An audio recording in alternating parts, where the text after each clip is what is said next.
Hello my family అందరు ఎట్లున్నారు? మళ్ళా నేనైతే మస్తున్నా.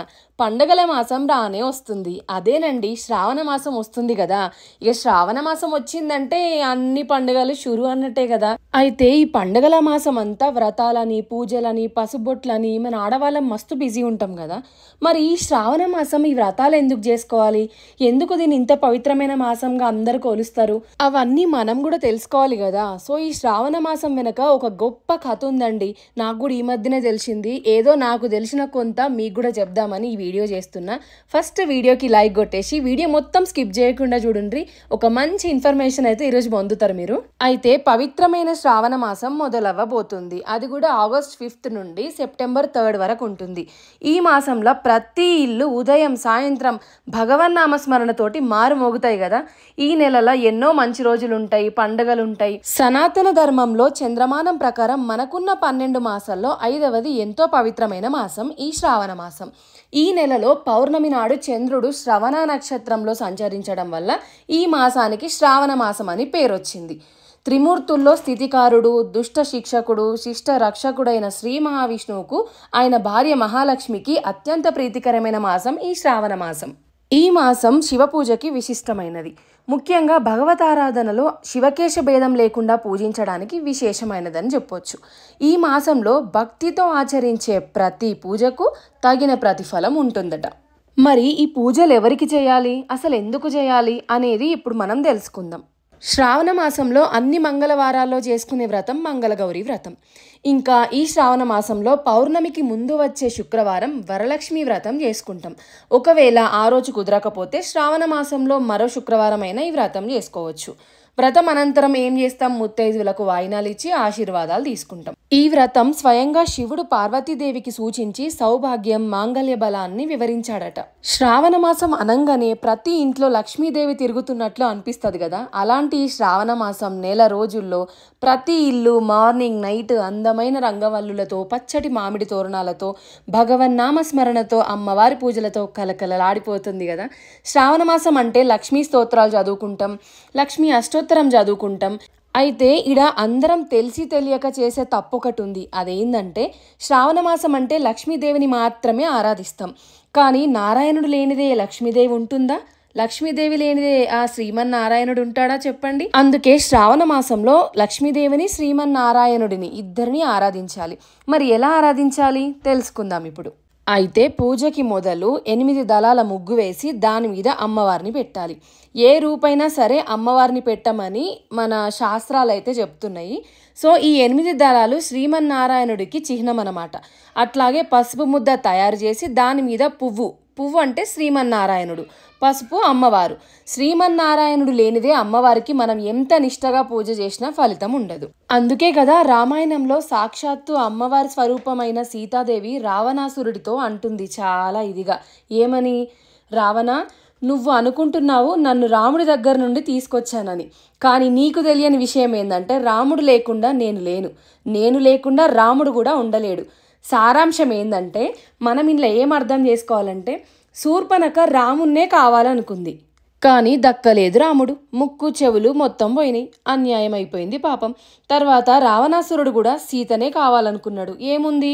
లంకే దహించుకుపోయింది, రావణాసురుడు అంతమైపోయిండు. అందుకే అట్లా వారిద్దరిని ఆది దంపతులని వేరు చేయొద్దు, వేరు చేసి పూజించను వద్దు. ఈ శ్రావణ మాసంలో ఒక్కొక్కరు ఒక్కో విధంగా పూజ చేస్తారు. పూజ ఎట్లా చేసినా ఏం చేసినా కానీ ఈ మాసంలో ముఖ్యంగా నానబెట్టిన శనగల్ని మనం గనక దానం ఇచ్చి పూజ చేస్తే ఎంతో మంచిదట. ఫర్ ఎగ్జాంపుల్ శ్రావణ మాసం అంతా పూజ చేసుకుంటాం కదా, నైవేద్యంగా అమ్మవారికి నానబెట్టిన శనగల్ని నివేదిస్తాం. అమ్మవారి స్వరూపాన్ని ఒక ముత్తైదువుతో పోలుస్తాం, కాదంటారా? అంతే కదా. అందుకే సాయంత్రం పూట 3, 5 లేక 9 మంది అట్లా మన శక్తి కొలది ఎంతమంది ముత్తైదువులకైతే అంతమందికి తాంబూలాల్లో శనగలు పెట్టిస్తాం. ఈ మాసంలో స్త్రీలంతా సౌభాగ్యం కోసం వరలక్ష్మి వ్రతం చేసుకోవడం అయితే పురాతన కాలం నుంచి ఆనవాయితీగానే వస్తుంది. ఇక నెక్స్ట్ వీకే వరలక్ష్మి వ్రతం ఉందంటే ముందు వీక్ నుంచే ఇంకా మనం పూజకు కావాల్సిన సామాన్లు అన్నీ కొనుక్కొని ఇంకా అన్ని ఏర్పాట్లు ముందే అన్ని ప్రిపరేషన్స్ అయితే చేసుకుంటాం కదా. ఈ శ్రావణ మాసం అంటేనే పూజల మాసం. వర్షాకాలం కాబట్టి ఎన్విరాన్మెంట్ కూడా చాలా ప్రశాంతంగా ఉంటుంది. పూజలకి పెద్దగా అంత ఇబ్బంది అయితే ఏముండదు. అయితే వేల సంవత్సరాల కింద ఏమో కానీ ఒక 100 సంవత్సరాల నుండి అయితే మన అమ్మమ్మ తాతమ్మల కాలం నుండి వరలక్ష్మి వ్రతం, మంగళగౌరి వ్రతం చేసుకుంటూనే ఉన్నారు కదా. అయితే ఈ శ్రావణ మాసం అంటే లక్ష్మీ మాసం అని చెప్పుకుంటాం కదా, అందరికీ తెలిసిందే.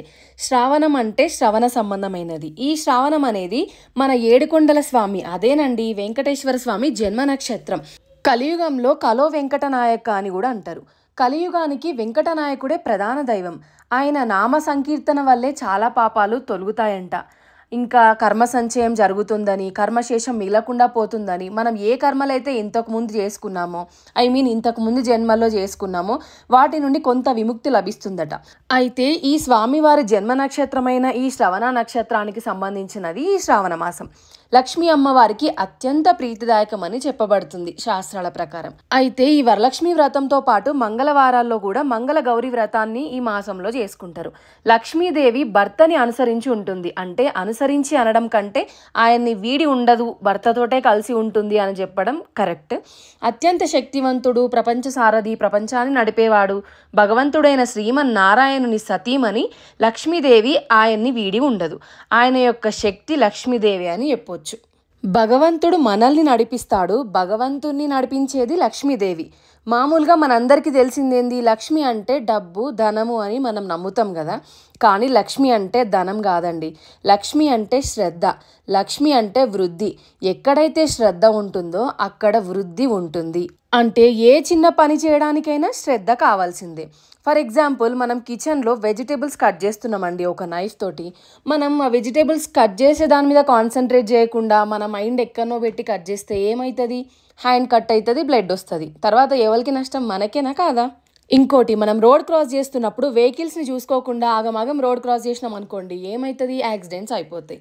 సో మనం చేసే ప్రతి పనిలో కూడా లక్ష్మి ఉంటుందంటే ఇదే మరి. అంటే మనం చేసే ప్రతి పని శ్రద్ధగా చేస్తే లక్ష్మీదేవి తనంతట తనే మన దగ్గరకు వస్తుందని దాని అర్థం అన్నమాట. ఇండియాలో మా అత్తమ్మ ప్రతి పండుగకి ప్రతి పూజ మహానిష్టగా చేస్తుంది, మహాభక్తురాలు. అంటే ఆమెను చూసే నేను ప్రతి పూజ ఎట్లా చేయాలనేది నేర్చుకున్నా. అంటే మా అమ్మ కూడా చేస్తుంది పూజలు, కానీ పెళ్ళికి ముందు నేను అంత కాన్సన్ట్రేట్ చేయకపోయేదాన్ని. పెళ్ళైన తర్వాత ఎందుకు కాన్సన్ట్రేట్ చేసిన అంటే మనకు ఒక రెస్పాన్సిబిలిటీ వస్తుంది కదా. అంటే అన్నీ మనం కూడా నేర్చుకోవాలి, ఫ్యూచర్లో మన ఫ్యూచర్ జనరేషన్స్కి కూడా మనం చేసి చూపెట్టాలి అన్న ఒక మైండ్ సెట్ ఉంటుంది కదా. సో దానివల్ల నేను కూడా నేర్చుకున్నా. అట్లా నేర్చుకోవడం నాకు ఎంత హెల్ప్ అయిందంటే, కొలంబియా వచ్చిన తర్వాత అసలు ఎవరు హెల్ప్ లేకుండా నేను చేసుకుంటున్నాను అన్నమాట. అంటే ఎప్పుడు అత్తమ్మ మీద డిపెండ్ అయిపోయేదాన్ని ఇండియాలో ఉన్నప్పుడు. అంటే తనకు హెల్ప్ చేసేదాన్ని. సో ఈడికి వచ్చిన తర్వాత ఇంకా తను చేసినవి అన్నీ గుర్తు తెచ్చుకొని నేనే అన్నీ చేసుకుంటున్నాను అనమాట. అంటే ప్రతి పండగ కూడా ఇక్కడున్న ఫెసిలిటీస్ తోటి బాగానే చేసుకుంటున్నా. ఆల్మోస్ట్ వరలక్ష్మి వ్రతం అని, గణేష్ చతుర్థి అని, ఇంకా శివరాత్రి అని, అట్లా ఇంట్లో మేము ఎట్లా చేసేటోళ్ళమో సేమ్ అట్లానే ఇక్కడ కూడా చేసుకుంటున్నా కొలంబియా వచ్చినాక. ఇక్కడ మెయిన్ ఏంటంటే తాంబూలం ఇద్దామంటే తమలపాకులు దొరకవండి అస్సలు. ఎక్కడ ఏ మార్కెట్కి పోయినా తమలపాకులు అయితే అస్సలు దొరకవు. సో ఇంకా లాస్ట్ ఇయర్ కూడా నేను వరలక్ష్మి వ్రతం చేసుకున్నా కొలంబియాలోనే. ఇంకా ఒక 1 వీక్ తిరిగినాము తమలపాకుల కోసం, ఎక్కడ కూడా దొరకలే. ఇంకేం చేసినాము, మందారం ఆకులు ఉంటాయి కదా, అవి తీసుకొచ్చి ఇంకా వాటిలోనే తాంబూలం పెట్టి ఇచ్చిన. అంటే ఇంకా ఆప్షన్ లేదు కదా మరి, నాకు ఉన్న వాటితోనే చేసుకోవాలి, ఇంకా ఏం చేయలేమని చెప్పి ఇంకా వాటితోనే కానిచ్చేసిన అన్నట్టు. ఈ వీడియో వల్ల కొంతమంది అన్నా తెలియని విషయాలు తెలుసుకున్నారని నేను అనుకుంటున్నా. అంటే శ్రావణ మాసం వస్తే వ్రతాలు పూజలు చేయాలని తెలుసు, కానీ ఎందుకు చేయాలి అనేది చాలామందికి తెలియదు. సో ఈ వీడియో వల్ల కొంచెం ఇన్ఫర్మేషన్ నేను ఇచ్చినాను అనుకుంటున్నా. సో వీడియో లైక్ చేసి ఇంకా సబ్స్క్రైబ్ చేసుకొని వాళ్ళు ఎవరైనా ఉంటే సబ్స్క్రైబ్ చేసుకోండి. ఇంకా తెలియని వాళ్ళకు ఈ వీడియోని షేర్ చేయండి. సో మంచి ఇన్ఫర్మేషన్ అయితే అందరికీ రీచ్ అవుతుంది కదా. సో ఈ శ్రావణ మాసంలో అందరికీ ఎలాంటి ఆటంకాలు రాకుండా వ్రతాలు చేసుకోవాలని, ఆ అమ్మవారి అనుగ్రహం అందరికీ ఉండాలని మనస్ఫూర్తిగా ప్రార్థిస్తున్నా. Thanks for watching this beautiful video. సరే మళ్ళా ఉంటిగా.